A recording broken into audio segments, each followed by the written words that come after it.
Welcome to the fourth conversation of Life During Wartime, Art in the Age of the Coronavirus, presented by the Contemporary Art Museum at the University of South Florida. The exhibition was initiated on June 6th and will run through December 12th. My name is Margaret Miller. I'm the director of the Institute for Research in Art at the University of South Florida and the College of the Arts, and this is the umbrella for three programs: the Contemporary Art Museum, Graphic Studio, and our Public Art Program and Social Practice. For months, we've all been immersed in coping with a conflation of pandemics: the virus, economic collapse, protests of police brutality and systemic racism, a dissolution of democratic institutions, and of course, climate change. At the University of South Florida Contemporary Art Museum, we are continually evaluating how we can best represent this moment and elevate the artist's voice, promote dialogue, and embrace and contribute as we can to cultural change. The isolation caused by the coronavirus has required us to adapt our programming to a virtual format. This was the only way we could continue to engage our audiences and hopefully expand them. The virtual exhibition, of course, has the limitation that you don't have an experience with the physical object. But maybe the silver lining is that we can have intimate conversations with artists, as we're going to tonight, that engage our audiences and expand them, hopefully. Christian Viveros-Faune is our Curator-at-large and the curator of this project. He lives and works out of Brooklyn. He's a writer, a curator, art dealer, a former art dealer, I should say, and former art fair organizer. As a writer, his latest book was Social Forms, A Short History of Political Art, and it was published by David Zwirner Books in 2018. Christian has been working with us for a couple of years now. His first exhibition was Mickey Kratzman, People I Met, then an amazing exhibition, The Visible Turn, Contemporary Artists Confront Political Invisibility. And the last one was Return of the Real with Robert Lazzarini and Rodrigo Valenzuela. Of course, as I said, Life During Wartime will continue through December, but in late August, we will open another show curated by Christian titled Neighbors. Today, Christian is going to introduce to you in a moment two artists, Patricia Cronin and Kalup Linzy. Both know Tampa. Patricia Cronin created an exhibition in dialogue with the Tampa Museum's of Art's Antiquities collection. She titled it Aphrodite and the Lure of Antiquity. Patricia is known for her reflection on human suffering and issues of gender, sexuality, and social justice. With her practice, and as part of this exhibition, she's responded to incidents of suffering and trauma. Kalup Linzy is well known, a great friend to the Tampa Bay community. He was born not too far from Tampa, and he graduated from the University of South Florida with his MFA.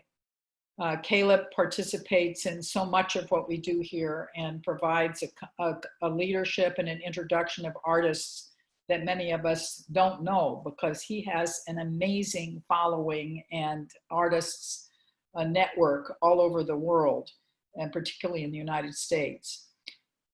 He works as a performance artist. That's mainly how he's known, although he does make paintings. As you'll see tonight, his videos have a low tech quality and address themes of social relationships, family, church, and sexuality. Christian will introduce them more fully in the context of the works he has put in this exhibition. And now I want to thank the Contemporary Art Museum team that's been engaged in producing these conversations. Behind the scenes is Mark Fredericks, who is our communication expert, and Don Fuller, our new media curator. And tonight, David Waterman, our chief of security and voiceover actor, will facilitate the questions. So if you're watching this on Facebook Live, enter your questions in the comments. And if you are participating on Zoom, enter your questions in the Q&A. Please do it early so that just as you think of a question, put it in, and that will be very much a part of the conversation. So now it's my pleasure to introduce to you Christian Viveros-Faune, our Curator-at-large. Christian? Thank you, Margaret.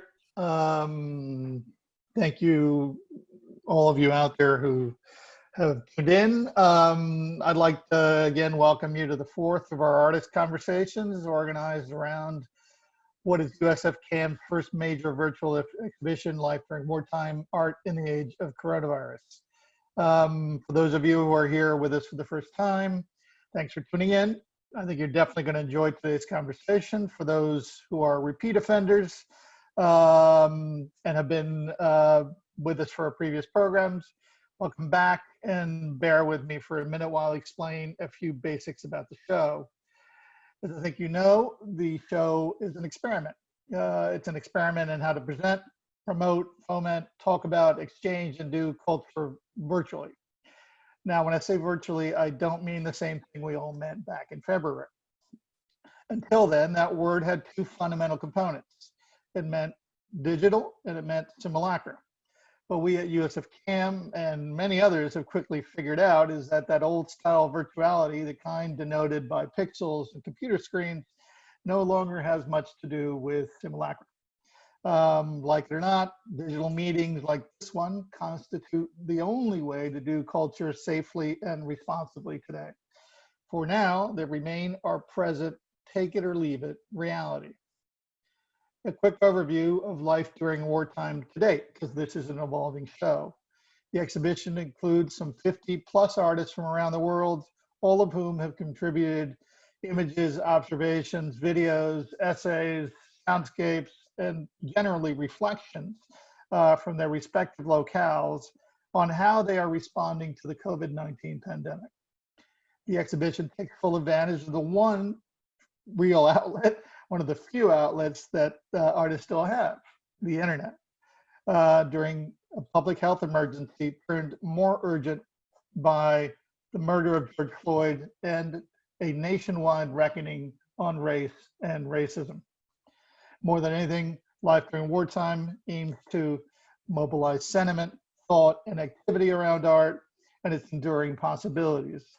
Its role as a conceptual catalyst, its ability to trigger ideas, stories, conversations, emotions, feelings, and mental states.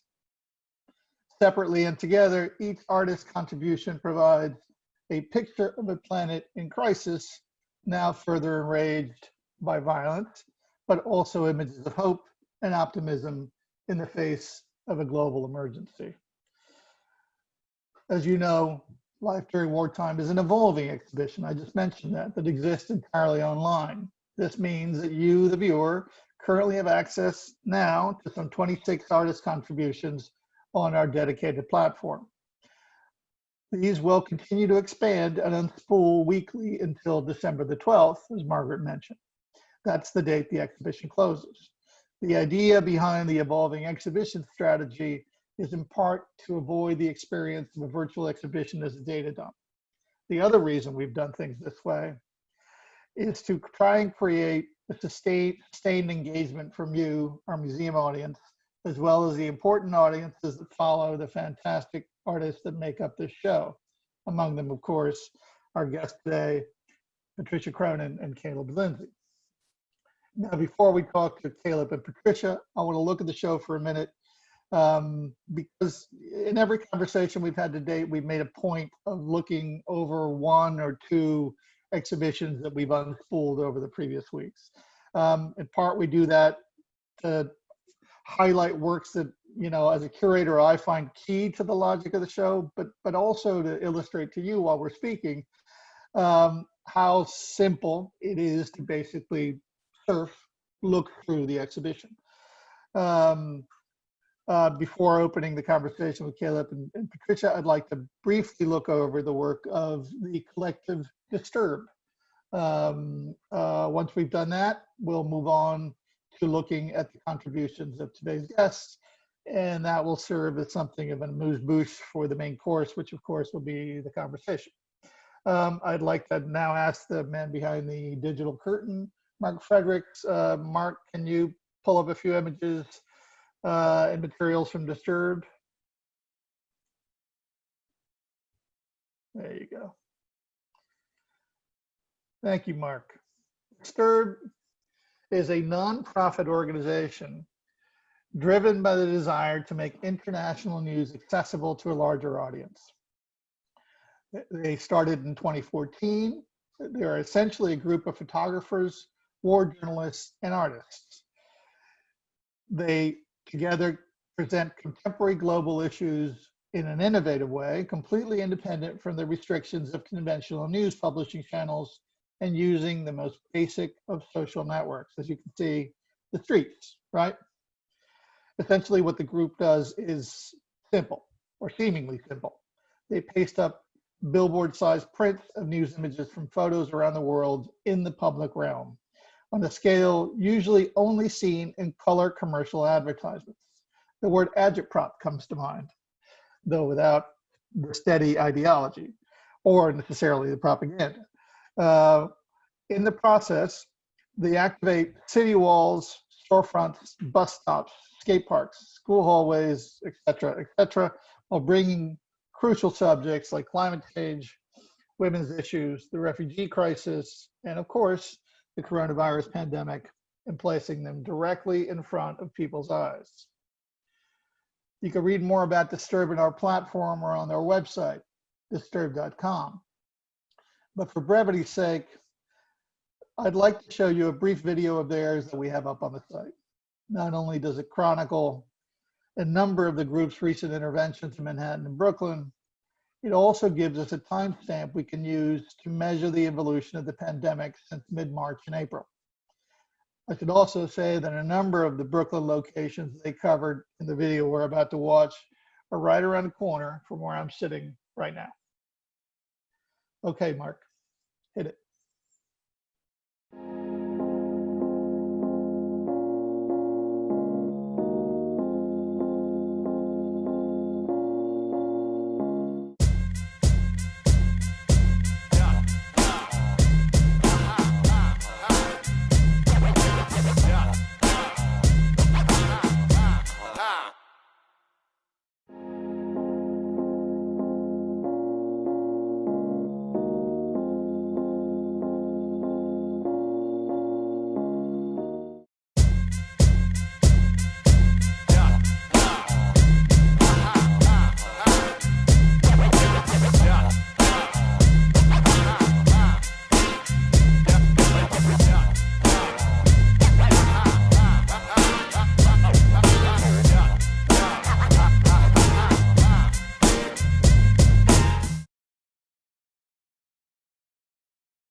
Thanks, Mark. Did you guys notice that timestamp I was talking to you about where it says something about New York? This was in March in New York, in mid-March. New York having X number of cases and them being more than any number of countries in the world. Well, now, unfortunately, that happens to be Florida. Anyway, now, by way of introducing our guests, I'd first like to talk about their specific contributions, the fantastic work they've both contributed to Life During Wartime. Mark, let's go to Patty's page. I keep talking about pages because it almost feels like a magazine, though it's significantly more interactive. There you go. Those of you, as Margaret mentioned, who live in Tampa should, I hope, remember Patty's work from the towering statue of the Greek goddess Aphrodite she installed on the outdoor balcony of the Tampa Museum of Art. There you go, there it is, overlooking the Hillsborough River. Inspired by a fragment of a marble torso in the museum's collection, Patty finished, I'm air quoting here, the figure in a transparent green resin that resembles beach glass. I mean, she did finish it, but she didn't finish it in marble.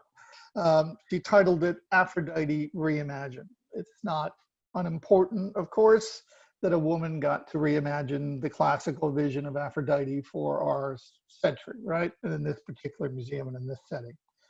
Besides being a fellow Brooklynite, and I think I can say a friend, Patty is the kind of artist who is not shy about addressing urgent topics through her art. That is why we jointly, by which I mean she and the curatorial team, decided to revisit her celebrated installation, Shrine for Girls from 2015, for our particular exhibition. This work was originally presented exactly as you see it in a deconsecrated church during the 56th Venice Biennale. Patty's installation began by collecting hundreds of articles of women's and girls' clothing from around the world to represent 3 specific but painfully representative tragedies. One was the sexual and psychological violence enacted by the Catholic Church against prostitutes, orphans, and mentally ill women, among many others, in Ireland's Magdalene laundries. 2, the kidnapping of 276 young women by Boko Haram in Nigeria in 2014. And the third instance that Patty essentially looked to enshrine was the rape and lynching of 2 innocent girls in India, also in 2014. These are 3 specific but terrifyingly exemplary instances of violence against women that, according to Patty, and I think according to certainly to me and to a lot of the viewers who experienced this work, that stand for centuries of abuse, mistreatment, and femicide. Whether in a deconsecrated church or in an art gallery, I happened to see Patty's installation at the Flag Art Foundation in 2016, I believe. Patty's installation packs a punch. Actually, it's even more of a gut punch, frankly. It's fair to say that whatever Patty presents Shrines for Girls, the cast-off clothes and photos she uses are stronger for not being made of stone or bronze. In lieu of the missing body suggested by her piles of aprons, saris, and hijabs, she erects a memorial for women around the world who have been and continue to be victims of an ongoing pandemic of gender violence. Mark, let's go to Caleb Linzy's page now.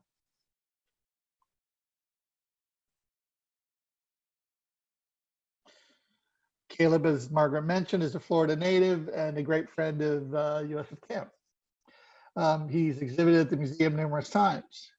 He's also an alumnus of the University of South Florida, not once, but twice.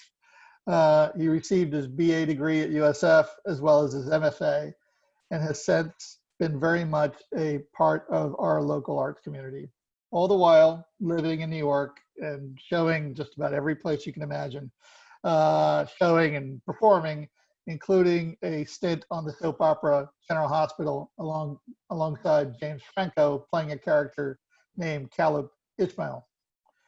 His latest boundary pushing work, made after a career in boundary pushing works that includes music, videos, performances, and animations, are the Paula Sungstrong Legend recordings, which he is presenting now as music videos in our platform. This is what we're looking at now that Mark is scrolling through.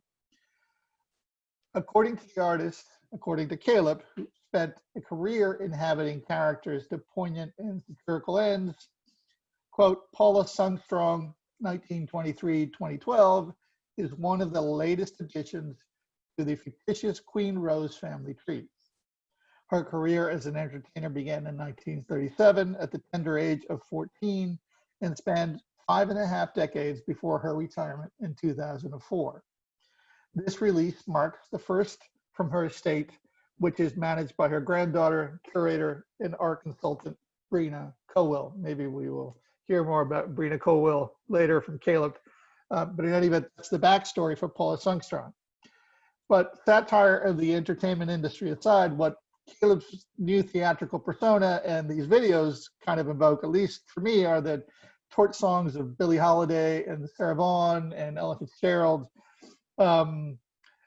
performed with local musicians in Tulsa, I believe. I think Kalup will clear that up for us. I think it was in Tulsa where he was doing, or continues to be doing, a residency. He wrote, directed, edited, and starred in these videos. And they really resonate, at least to my ears, like LGBT-inspired anthems for a new civil rights era. I'd like to lead into the conversation with one of these videos now. Mark, could you cue I Wish I Knew How It Would Feel to Be Free?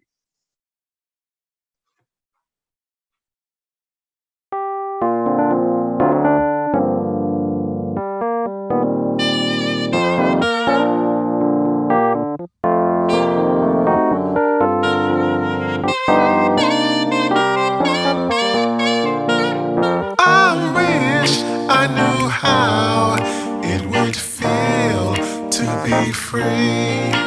I wish I could break all the chains holding me. I wish I could say all the things that I should say. Say them loud, say them clear for the whole round world to hear.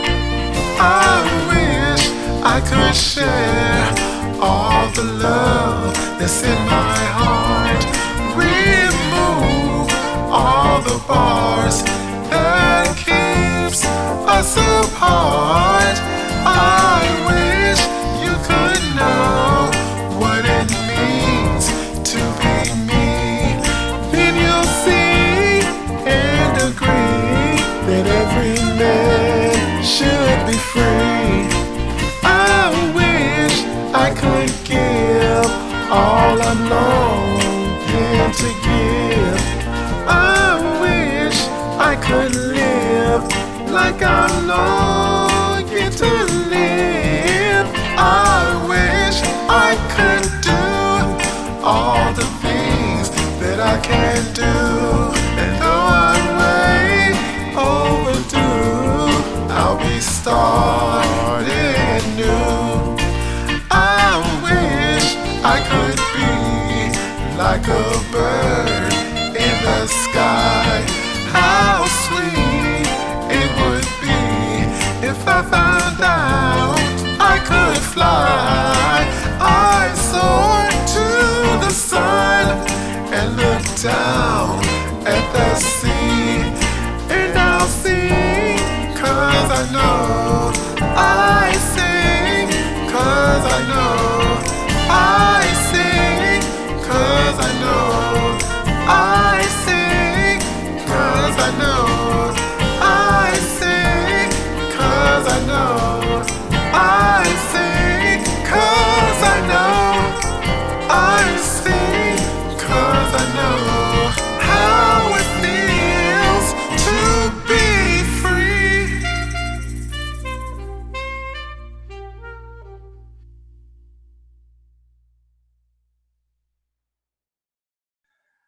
All right. I love that montage of Polaroids. Caleb and Patty, can you turn on your cameras and microphones and join us? There you go. Hello. Hello. Hello, hi. Hi. Thank you a million for being on. Caleb, let me start with you. Why did you choose that song? I really love that song by Nina Simone, That's right, actually. And I actually did a karaoke cover of it a few years ago. And once I got into the fellowship and was deciding the projects I wanted to do, I decided I would go into the studio and record it with live musicians. And yeah, it's one of my favorite songs. And yeah, and so and you mentioned about the new civil rights era. I've always listened to those type of songs like throughout my life, but it always reminded me of a time, that is past gone. But in in recent years, they feel relevant to now. And so I, I wanted to just contribute, to what's going on now. But again, like I really, really love that song. It's funny. I dialed it up yesterday on YouTube and listened to one of the Nina Simone renditions. She's got several, right? Because she made it really famous she recorded it in 1967. She made it super famous, and it became the civil rights anthem. Mm-hmm. I dialed it up, and the first comment on it, some anonymous commenter, quote, "current soundtrack to the state of the world," which yeah, totally dovetails with what you were just saying. Yeah. Listen, as we go through with the conversation, Patty, and I've got very specific questions for you, but either of you want to jump in and comment about each other's work or anything else, please do so. I want this to flow as much as possible. Good, I would love to. Caleb, I was really struck by that video. It's heartbreaking, it's beautiful, it's just, I have goosebumps, really, just watching it. And there was something that really struck me. All the images, the mouth is closed. While you're hearing you sing, the visual presentation and is silent while we're hearing you sing. And I thought the distance between those two realities and what's missing in there, meaning the freedom, that just really resonated with me. I just thought it was incredible. Very powerful. Yeah, thank you. It's so funny because I had no intentions of making that video. Actually, whenever I did the shoots for the other videos, I Put a Spell on You and J-Day Sentiments, I was taking Polaroid pictures for this Polaroid project, and I was planning to shoot a video later in the year or next year to kind of tie into the Tulsa Centennial. But somehow during the pandemic, I just started going through those images and I was like, oh my gosh, I think these actually capture the mood of this song. And so then I went with the Polaroids for the video. And I'm still gonna do a video next year with Trouble of the World as well. But yeah, so that video just kind of, once I heard the song and was going through the Polaroids, I was like, I think I want to do this instead. But what Patty says is absolutely right. It's a really sober presentation. It's much more sober than what you described as the first time that you actually sang this thing in sort of a karaoke context. Yeah. So that juxtaposition works really, really interestingly. Um, I know that there's a long answer to this question, and I imagine there's a short answer. So I'm going to ask you, Caleb, for like a medium length answer. So since, I mean, I think it's fair to say that you have always worked through what my fingers are doing, low genres, right? What low genres of entertainment to make your art. When and why did you turn to those sort of low genres?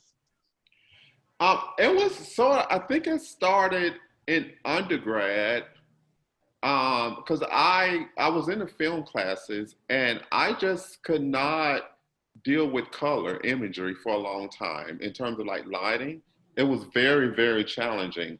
And so I would always make my videos and turn them into black and white. And then when my senior year in undergrad, I created a soap opera called The Winding Road.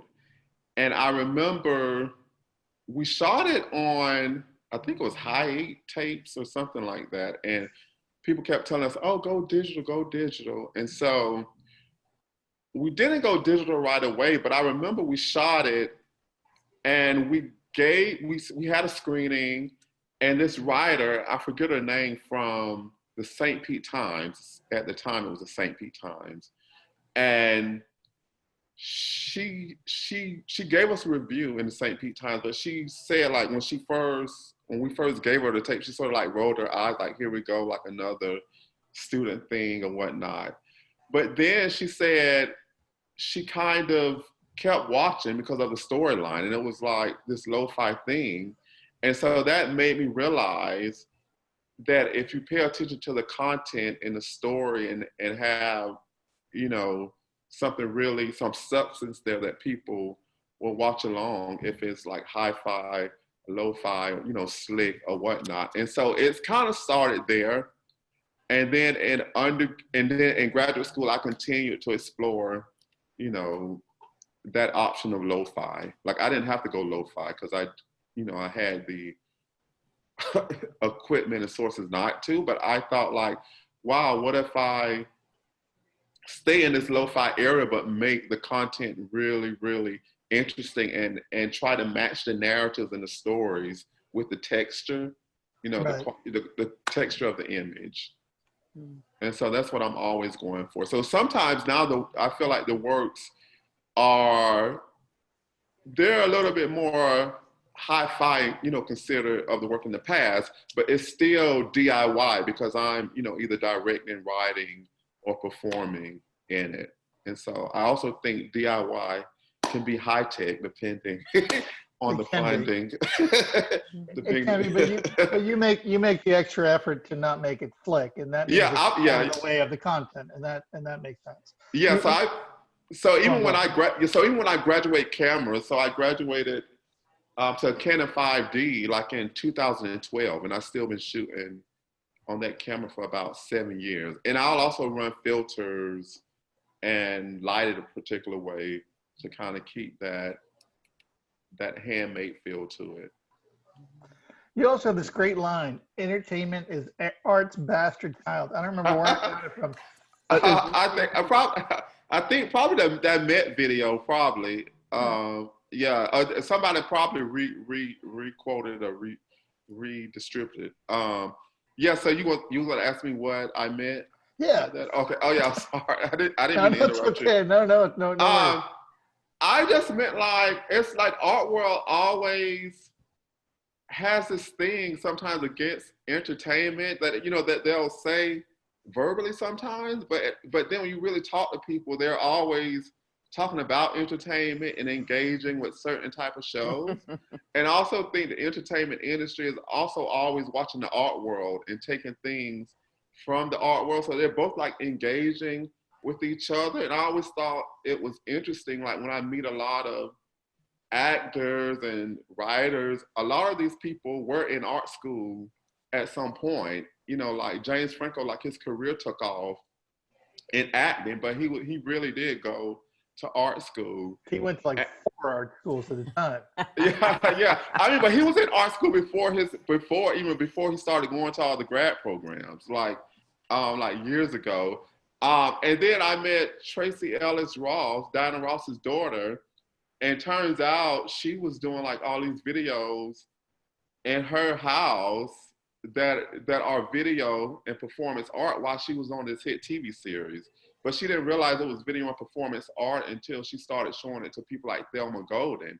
It was like, oh, it's already that. And so I sort of, so I've always been thinking about like, oh, it's kind of interesting how the two worlds seem so separate, but they're always engaging. And a lot of people in that celebrity world actually look up to the art world, but then the art world will try to disown entertainment a lot of times. Like they don't want their work to be entertaining. So I feel like my work is entertaining on some levels, but also thought-provoking. And so I think of it as intellectual entertainment. I like that. That's good. Yeah. Well, we certainly want their money, and I think they want some of our seriousness. Patty, let's talk about Shrine for Girls for a minute. In that particular work and a number of other pieces that you've made, you sort of do this really compelling combination of the classical and the everyday, the practical and the conceptual. Is that, I mean, clearly that's something you've set out to do. Yes. Can you talk a little bit more about that as an approach? I'm a very practical person. I like work that multitasks. So I know we haven't talked about Memorial to a Marriage, my mortuary sculpture is actually on my burial plot. One thing I know for sure is I'm going to die. We all know we'll pay taxes too, but I am prepared. I know where my final resting place is going to be.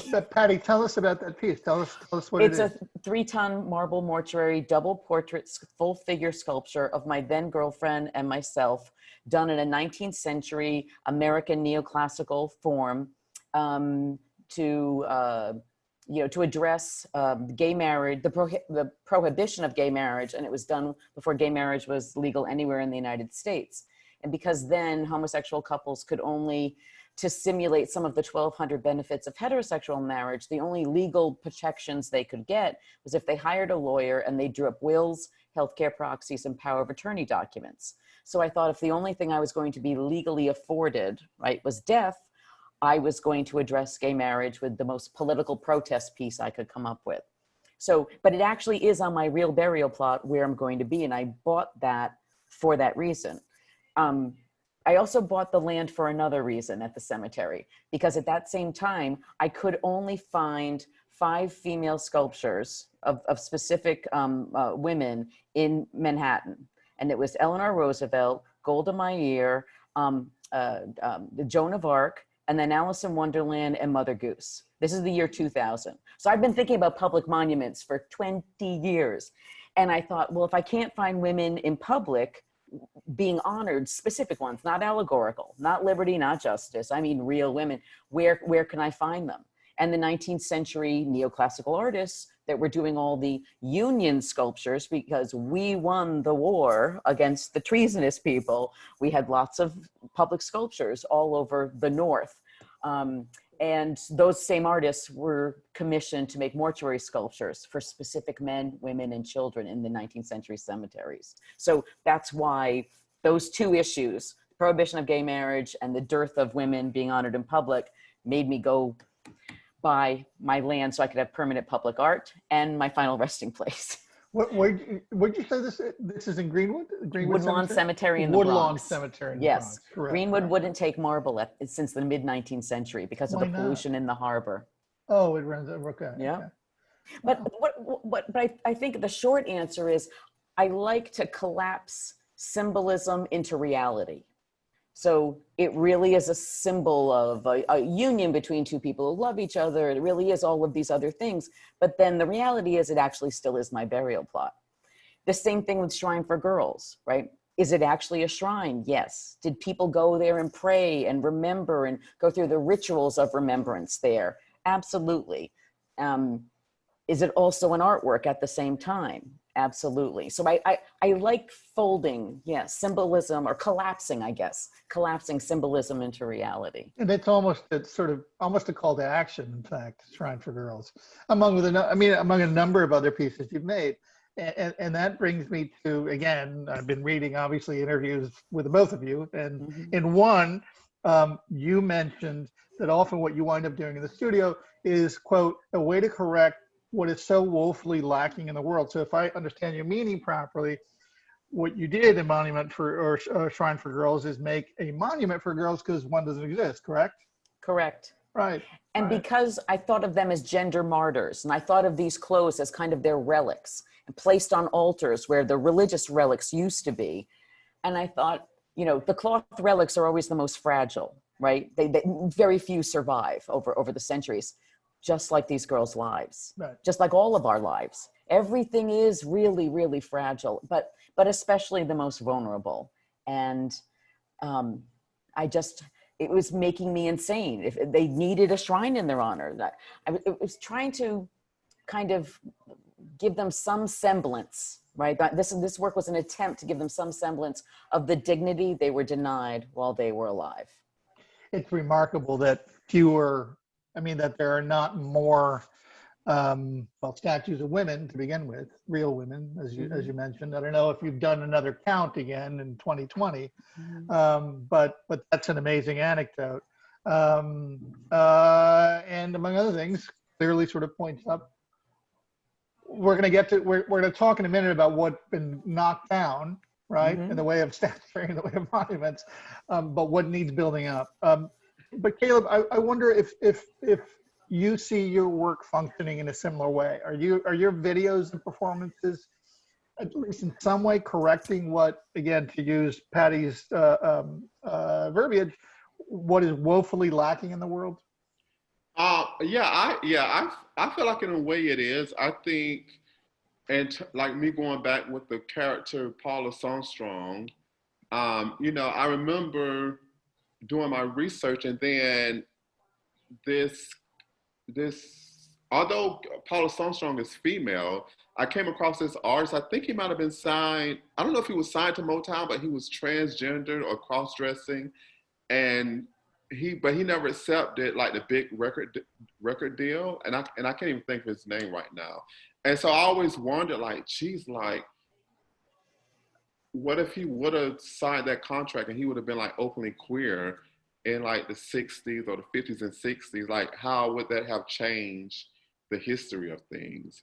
And so in that regard, yes. In another regard, I think it's also me acting out some of my own fantasies. Like, if I was like a female in that time period, or what if I would have had a record deal in the 90s, like what that would have been like. So I'm getting to explore some of those fantasies, which is also how they define Afrofuturistic. You sort of creating these histories, creating these histories of the past, but also what the future might look like. Right. Yeah, you get to correct the past with your composite character, right, in your performances. Yeah. This is stuff that we were missing, because of the social strictures and what have you. Yeah. I feel like that happens in Keyshaw Hard as well. It's a period satire piece that I shot in New Orleans in 2008 for Prospect One.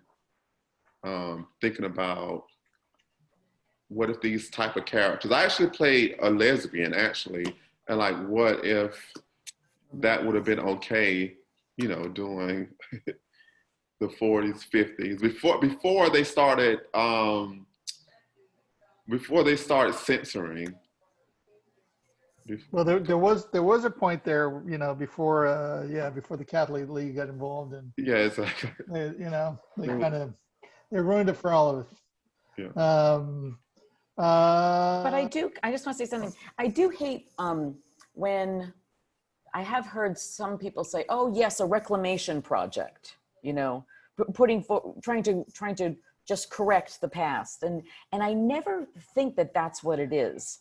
And I disagree with that kind of position, because just because, and it goes with Caleb's work as well, just because these things, the power structures that are in place wouldn't allow these things to exist before, doesn't mean we should insist on them.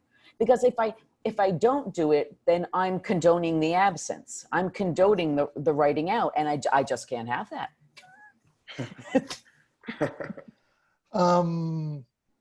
You referred, Patty, to something called the identifiable victim effect. You want to talk about that a little bit? Explain the concept to us, because it very much has everything to do with Shrine for Girls. Yes, it's I can't remember the political scientist that kind of, you know, coined this phrase and did the research, but basically, if you hear a story, and it's probably starting to happen now with coronavirus, when we hear about over 138,000 Americans have died, it's just numbers, it's statistics, and our eyes kind of glaze over. Or if you're always hearing about, you know, systemic racism or violence against women, and they're telling you how many people this has happened to, you know, it's just, you get worn down by it, right? Because it's just numbers. But if you tell the story of one person, the identifiable victim, right? You tell the story about one person, immediately every single one human can identify with that. And all of a sudden, you know, the empathy chamber, you know, can break open. And, you know, I do think, you know, empathy is at the core, you know, of most of the great art that I love. And I just have this one little thing.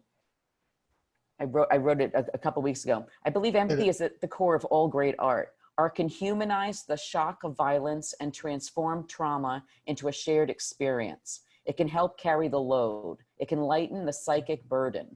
Collapsing symbolism into reality, art can be a call to action and a form of healing. It can do all of it all at once. I certainly think so, and that's, you know, why we wanted both of you guys in the exhibition.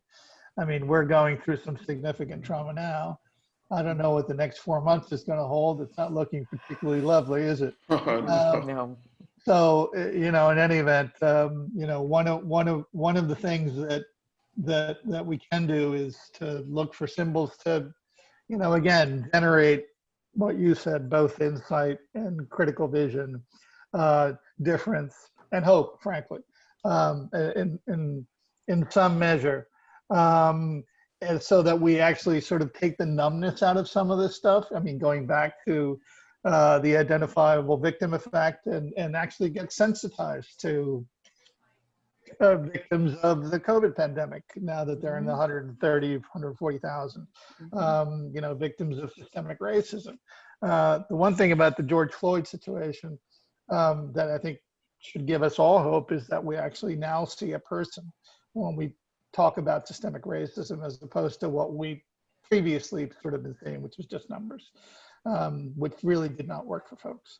But in any event, let me I wanted to jump immediately to, we had a guy named, a terrific artist who's also in the show, Mark Thomas Gibson.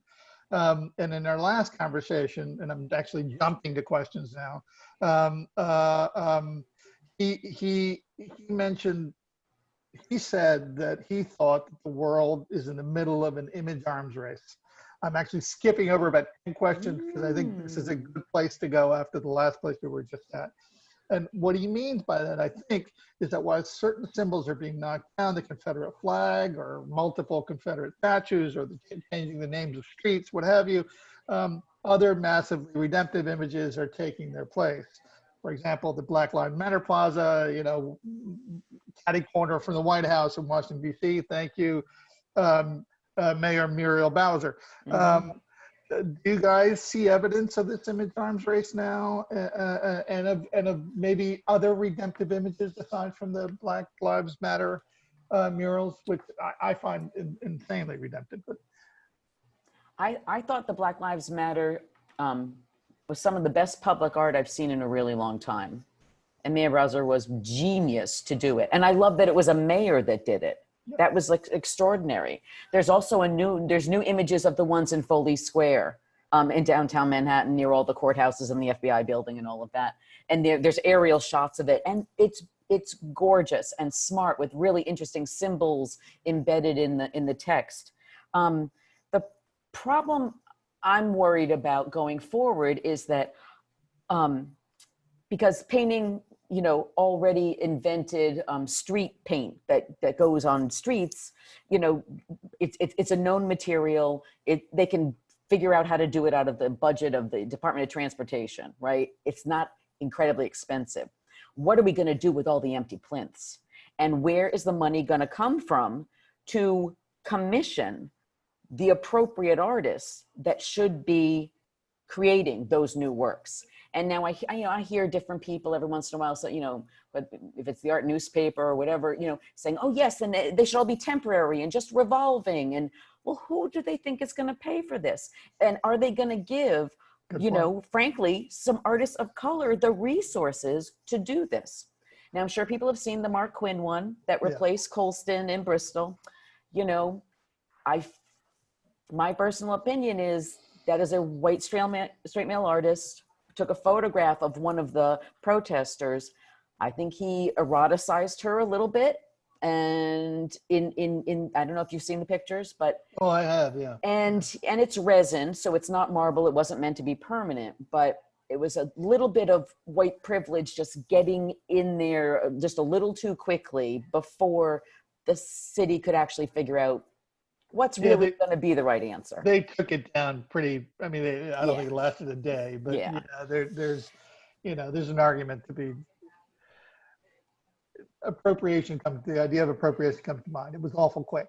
But he had the resources, right? And all the skills and right. He had a studio with assistants basically waiting to sort of like turn that baby out and insert himself into the fray. Caleb, what do you think? I guess I want to approach it from two point of views. I don't know if point of view is the correct word, but the first is being like during the Trump rally in Tulsa, they did give artists a couple of $100s or something to paint on like the boarded up stores because most of the people boarded up their businesses and left.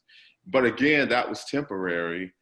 But one of the other things I've been thinking about is that a lot of artists of color have been doing public art to speak to those things. And I feel like now it's like taking on a new resonance. Like I think like Hank Willis Thomas is an artist that does a lot of public art.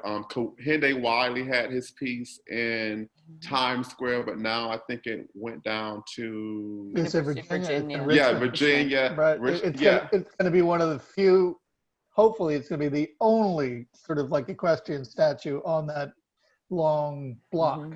Yeah, and so I feel like, and although I haven't done, that much public art, like, like a couple of billboards, but I do feel like, myself and other artists are like, probably like, okay, finally, people are starting to look at it through that lens. Because sometimes, I feel like a lot of my work for a while was falling on deaf ears. Like I did this visual album called Tangled Up, and I felt like almost nobody, in the art world, but a few people even paid attention to that. Like I did the song Rebel that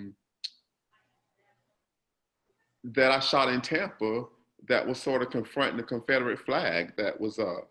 But it was like, I did it was a part of the album, and the guy, I don't know if it's still down, but he finally took it down, like once the protest started, because I guess he was afraid people were going to destroy his property. But I remember being with Dave Dillinger, and he was taking me to Fort Myers as he was preparing for, the exhibition, and he drove me by the flag, and I could not believe it was there. And I was like, was this here when I was in school? And he was like, no, they put it up like after Obama got elected. So, and people protested, but this guy never took it down. And so I just thought like, this whole new movement is kind of prompting people to really, really pay attention. I feel like a lot of it has already been there, and a lot of artists have already been speaking to it, but hopefully more artists would get commissioned to do public art, and a lot of that stuff. You got any ideas? I don't know. Like, well, I'm sort of like into the I've got a plinth around the corner. Seriously, what? I mean, I've got a plinth around, I've got an empty plinth around the corner. I said, I mean, seriously, I mean, Okay. Oh yeah. if someone said to you, there's a plinth, you know, I'd like to see a proposal. You got anything in mind? I mean, I'm into like the billboard and my characters representing like those African American histories, you know. So I've thought about doing like sculptures and that sort of thing, you know, like as these characters, but I haven't fully realized it because I know with a lot of those proposals, they have to make sense to the reviewers, and so like you almost have to start working in that way to have it click in their mind. Like once you put in a proposal, so I've been thinking about it, but I've been thinking about sculptures for a while. You should. You should. Yeah, for a while Yes, I've been thinking about definitely. it. And I have a maybe- bit of bad news on this front in that I won a sculpture commission from the Smithsonian National Portrait Gallery. They had an outdoor plinth, and I was going to be the inaugural artist for their outdoor plinth out, you know, in Washington D.C. And it was 2 years ago, so I worked on it for 2 years, and it was going to be for the 100th anniversary of the 19th Amendment, when women, some women got all women were allowed to, and then local municipalities kept some women from voting. And it was a group of 7 busts, and it wasn't Elizabeth Cady Stanton or Susan B. Anthony. It was 7 busts of the who I think were the most progressive activist, the ones getting arrested in front of the White House. And it was 4 African American women and 3 white women. And it's Alice Paul and Sojourner Truth and Mary Church Terrell. And I mean, it's all these great women. And then when the coronavirus hit, they canceled it. And it's like, so I've been working for 2 years on this project. Like the clay maquettes are ready to go to the enlarger, everything at the foundry. And so there was a real opportunity there for at least some new sculptures to get out in public with these specific women that had done all of this great work, and Ida B. Wells. And, you know, it was just like, so look at if we get past cross fingers, if we get past November and we certainly come out of the other end, you know, this may well sort of like even get a better place. Right. Oh, thank you. So, you know, let's definitely hope for that. I got a couple more questions, and then I think we're going to go to questions. Then we're going to go to the audience's questions. I sort of want to, you know, since the basic idea of the show is to talk about with you guys, or to have artists in general tell us how they're living, working, feeling, reflecting on life through the pandemic. I sort of want to know how you guys are doing. I mean, what are you working? Are you in studios? I think Kalup, you said you were in Tulsa, and you're at a residency, correct? Right. So you tell us, and then Patty, like, how are you guys living through this thing? Because it's obviously it's been a bitch for everyone, but you know, I'm specifically interested in like how you guys have sort of worked through this. I mean, for me, it was like really crazy. I mean, I think I was in Florida, like when things really had started to get serious. So I actually cut my trip short, like a week before, just to get back so I can be situated for the long ride, because I didn't know how long it was going to last. And I remember like shooting these Polaroids for the Skyway show, which got postponed to next year, but I was trying to get it in because I thought like, okay, let me go ahead and do this. And so I got back and we had our first Friday, and that day of that first Friday, they canceled first Friday like an hour before, because like one person had the virus. And so then, but I went ahead with the performance in my studio, why? Because they was like, you know, go ahead. My studio was facing the street. And so we did that. And I think like maybe a week or 2 weeks later, they closed our studios. So they, you know, they gave us like a certain amount of time, a window for each one of us to go get things out of our studio to take to our apartments. And so I sort of did that and camped out of my apartment for like 3 months. and my life became going to the grocery store, going to the chiropractor. The gym was close. I would, walk, jog around the block. And then it was so surreal because I had got diagnosed with hypertension like a year or so ago, and they told me it was some kidney damage, but that sort of was like in the back of my mind, you know what I mean? Because I went and took the blood test, and I was like, okay, they're not really rushing anything. So if I have kidney disease, it's probably stage 1 or 2 or whatnot. And so one day I went jogging around the block, and I go to the mailbox, and it was a letter from St. John. And I'm like, oh, here go like another bill or whatnot.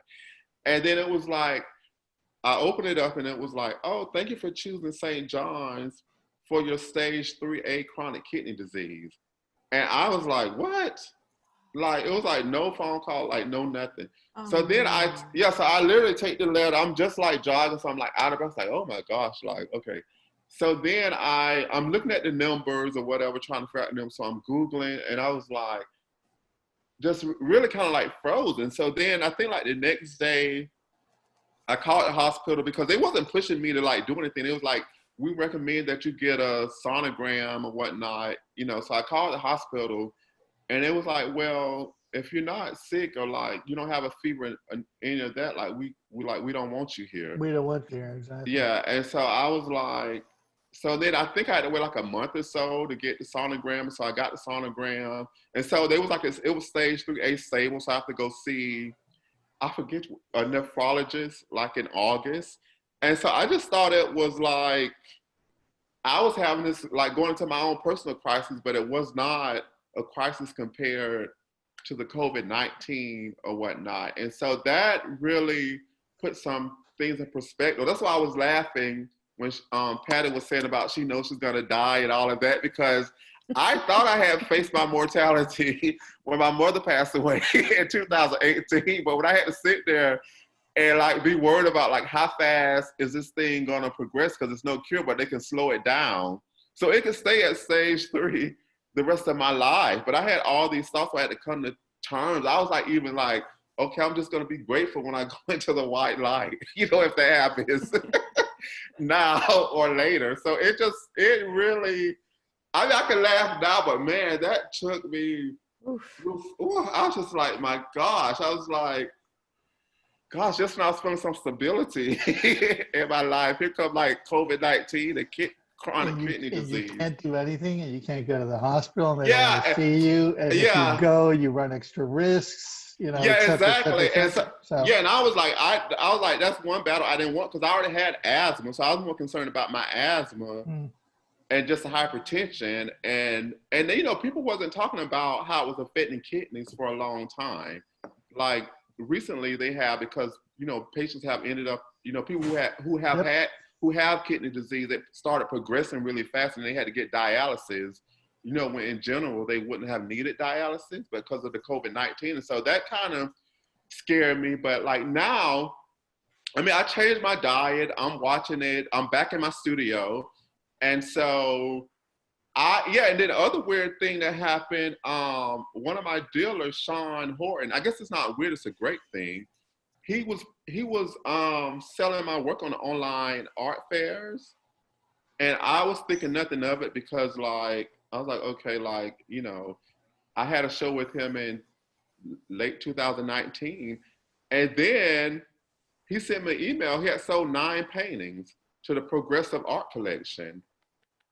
Yeah, and so like from these online art fairs, but he started the conversation back in like October, November, and it took like 7 months for the works to move, but I was just like, oh my gosh. So that put like a smile on my face. There's something, exactly, there's something to be happy about. Yeah, I was like, so that picked me back up, and so now I'm like, just like working, eating healthy. I go to the gym now because there's only like 2 or 3 people in there at a time, but I'm hoping everything doesn't get shot back, they don't shut everything down again. Back down. Yeah. So that's, Patty, what about you? Let's see. Well, Deb and I were both sick for a couple days, the beginning of March, and didn't think much of it. Like, oh, weird, couple days, maybe a flu. But we did move out to our little beach place just because there's fewer people out here. It was still kind of wintry, and that way I could, we can't work here, so I'm not really working, but reading, researching, getting ready for the next projects, and so taking long walks on the beach every day so I can get in listening. I did a 24 lecture course from the great courses on the Black Death from the 14th century. I was doing, there's a version online on Amazon, which I don't necessarily recommend, but I was doing the same thing. Well, it was great because it gave me some historical perspective. I wanted to know, what changes economically, what changes socially, what happens when the population decreases, what is there food scarce? I just wanted to be prepared. And then I just finished the Pope and Mussolini because, of course, I want to know about, dictators. And today I just started because I have a copy of Hannah Arendt's The Origins of Totalitarianism. But I just never seemed to pick it up and actually read the paper version. So now I started that today on the Audible. But I'm really obsessed with Silvia Federici, an Italian philosopher. And it's this book called The Witch and the Caliban. And it's about what happens to women's bodies, especially the economy of women's bodies and the transition from feudalism to capitalism. So that's kind of where my mind's been for a couple months. I love these quarantine routines from you two. That's fantastic. Yeah, I also started projecting movies. Like I got my projector from my studio and started projecting movies every night. What are you watching? I watched some Nollywood films. I watched I streamed like a few series, but I'm trying to think. And then I would watch TCM, like the old black and white films. Yeah, those are good. I watch TCM. And I also I started watching on YouTube some of those movies before they started censoring. Like in the 1930s, but like from like the 1920s, 30s that were kind of all that noir stuff. Yeah. I like on YouTube as well, and so. Listen, it's absolutely wonderful talking to you guys. But we need to go to questions because I think there's probably a few questions up there. Okay. Dave Waterman, want to bring you in if you didn't have a blackout? Oh, fantastic! I'm here. There is no blackout in your. If I didn't have a blackout, yeah. I'm talking about the weather, I presume. No, that's exactly what I'm talking about. That's a great conversation. This has been fun. So let's. Do we have any questions?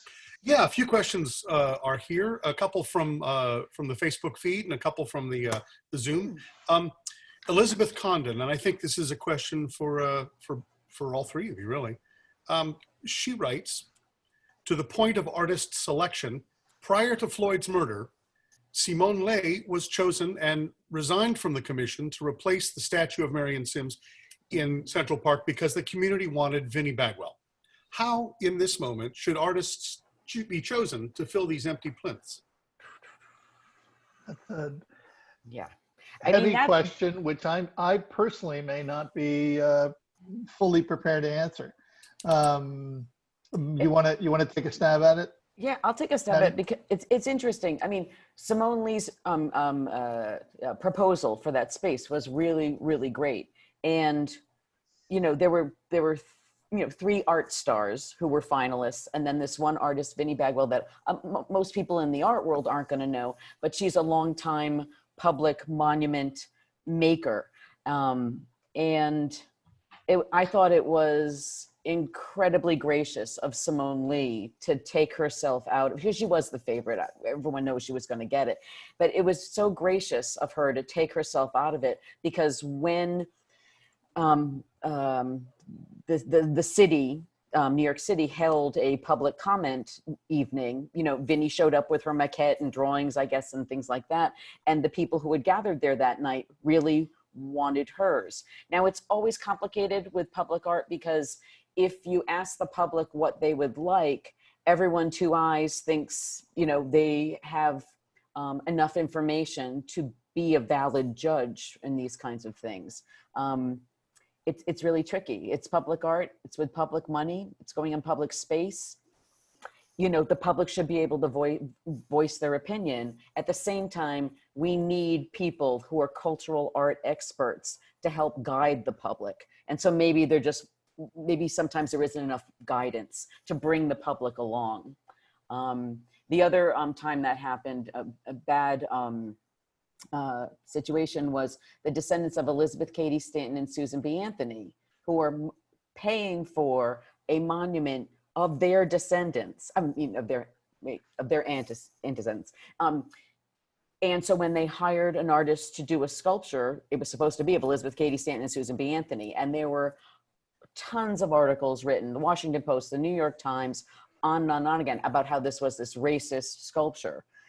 So lots of times, some of this information is not exactly public and people get confused. Then what happened was, and this is, I think, the mayor's doing, was they inserted Sojourner Truth into the sculpture. So it's a little ahistorical. They didn't spend that much time together, and now they're around the same table. So it's just really complicated. And so I guess that's not an answer, but it's just No, information. Not only that, it's good context, which I was missing. So I didn't particularly feel empowered to sort of like, answer it. But I do know in general that, experts need a place to, absolutely, to judge sort of what goes up on these missing plinths or what becomes public sculpture. They need they don't need to have every vote, but they certainly need significant votes. I have seen in other places like Spain and Latin America, what happens when public art, is sort of, there is a moment on the left when expertise also sort of becomes an issue, or rather it becomes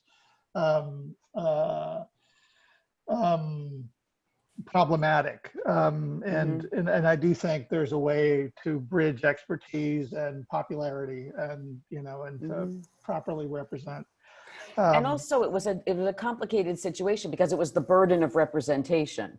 Right. There was finally going to be, this wasn't the 9 naked African-American women holding up the piano that Duke Ellington is standing on top of at 110th Street. This was replacing, a horrendous gynecologist that had to go, and so everybody needed it to be really good because it was like the first and only one. Right. We need a WPA that can, authority that could maybe deal with this. Yeah, because I think it should really be the work that resonates the most and the most informed. So I echo with you, what you all are saying versus.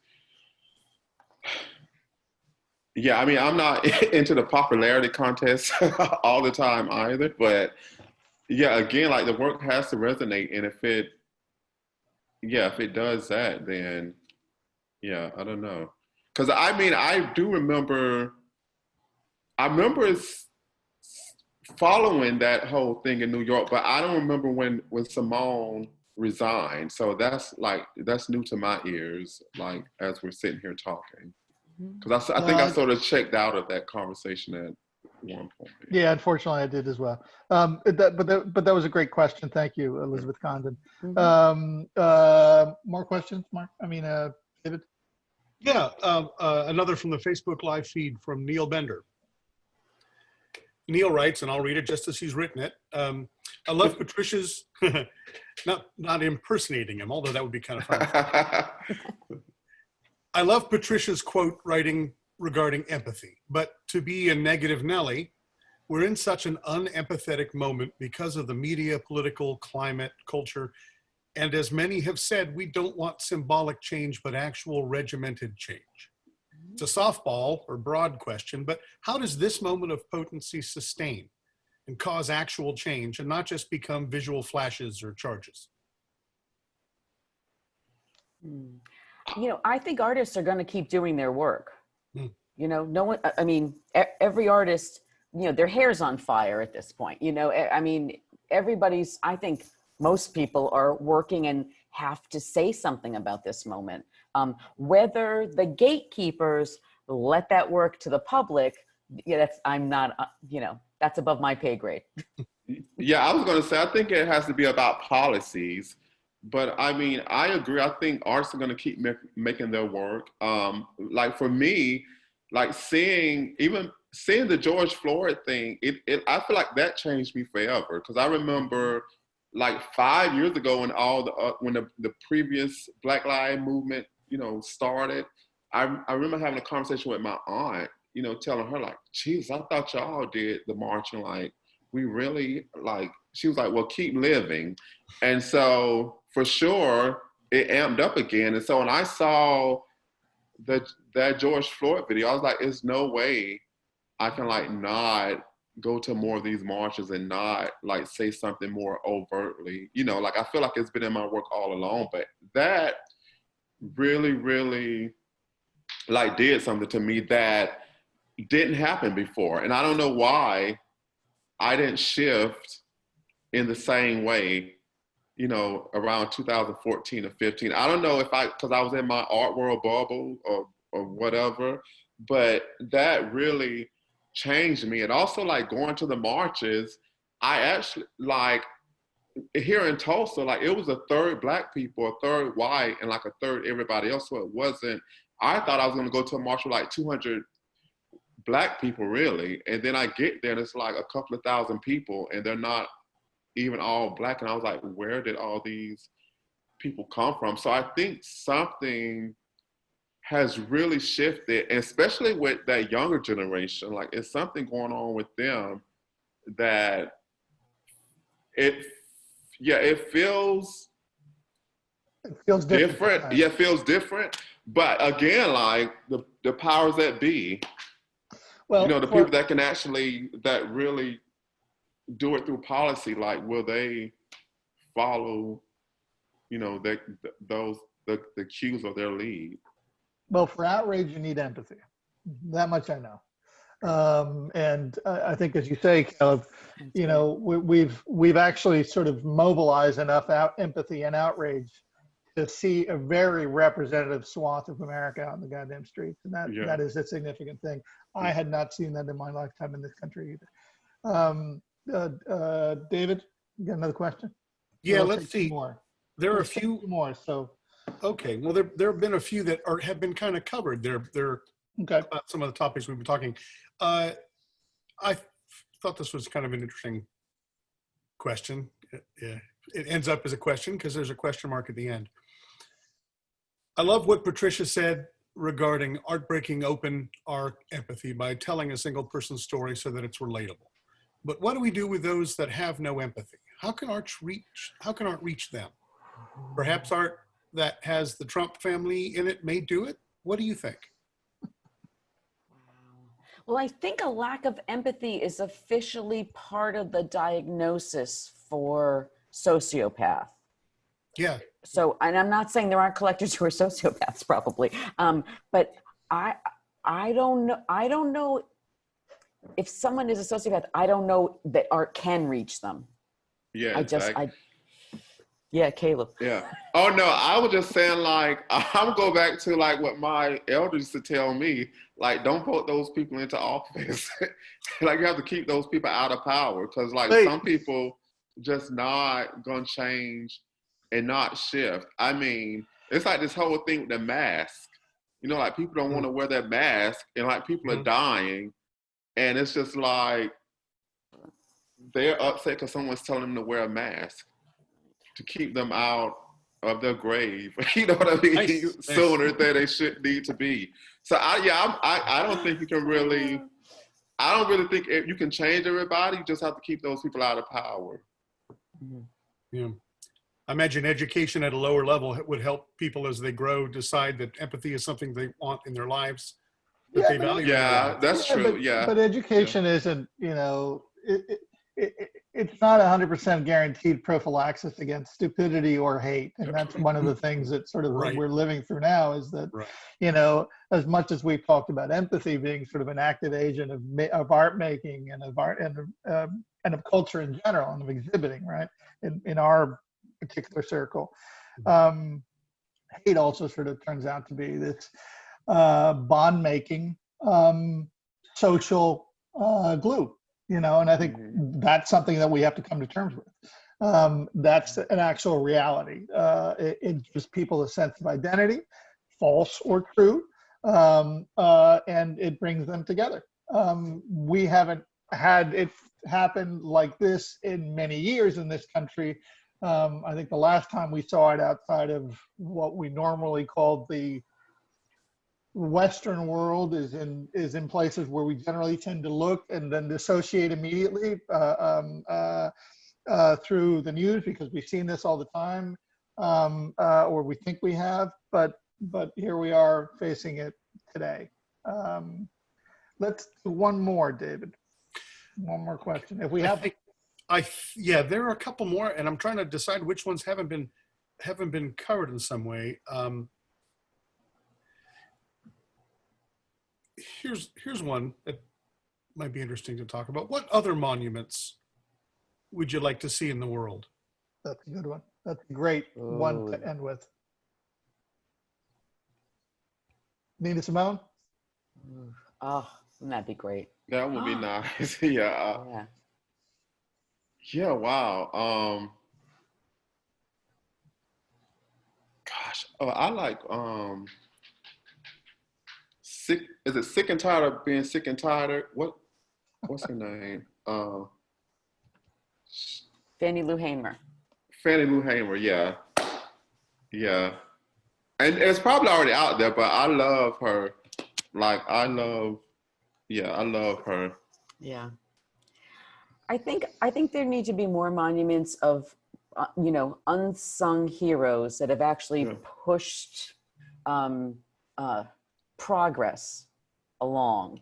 And sometimes I'm not talking about a general. I'm not talking about, even a president, just somebody, who did the right thing and it actually affected a lot of people, Yeah.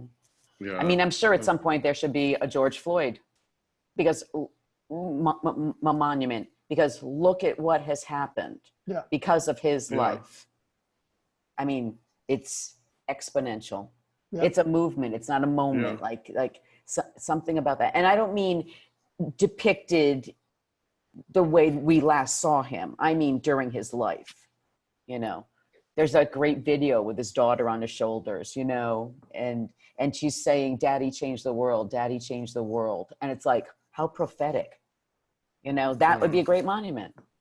It really would. Yeah. In a way, the thing about George Floyd is he really sort of stands as an everyman, except for this horrible act of violence. Except for this absurd wanton murder. He is a normal guy, just like the rest of us. Yeah. Yeah, that might deserve a monument. Anyway, I think it's probably time to cut out. I've really enjoyed this conversation. Thank you guys so much for being on. Thank you. Thank you, Christian. Thank you, Linzy. I'm going to go back to Margaret. Margaret is going to give us the outro as we turn off her mics and cameras. And, we're going to have also the pleasure of having the last word go to Kalup in song. Go ahead, Margaret. Let me thank all of you. Christian, a great moderator. Kalup, so wonderful to see you. I hope we'll see you in Tampa soon. And Patricia, we've got to get you back. So thank all three of you for a very lively and quite profound discussion. I think it was very engaging. We went a long time, but there was so much to talk about in most interesting ways. So thank you. And for all of you who are just joining us for the first time, I hope you go to our website, Life During Wartime exhibition.org, sign up to be notified when new artists are added to the exhibition. And for those of you who are collectors at this moment, this is the moment where you can help artists and keep our culture moving forward and elevate artists' voices. So if you saw something that on the website or as artists are added and you want to collect or know more about what's available by that artist, if you contact us, we will facilitate contact with the artist or the gallery, and you can add to your collection. That would be wonderful. So watch for us for the next conversations. And thank you all for coming tonight. And we're going to end the evening with Caleb's I Put a Spell on You, a video that lasts 3 minutes. So thank you so much for attending. We hope to see you again. Bye-bye.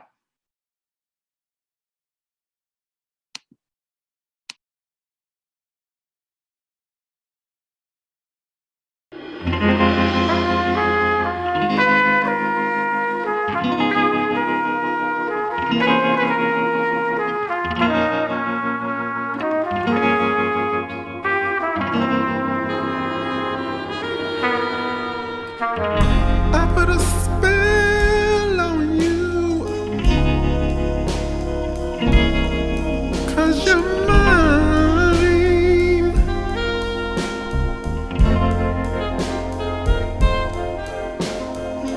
You better stop the things you do. I ain't lying.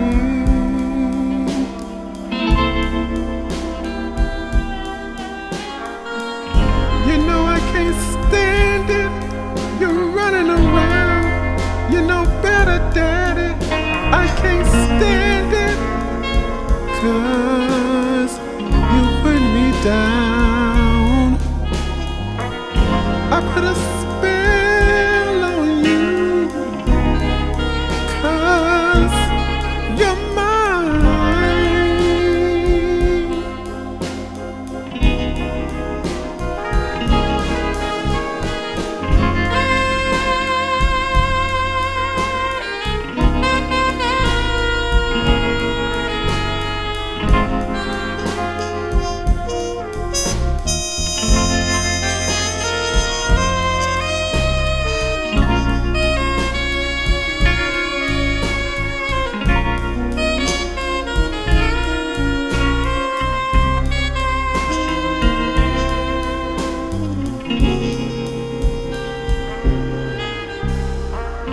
I love you, I love you, I love you, I love you anyhow.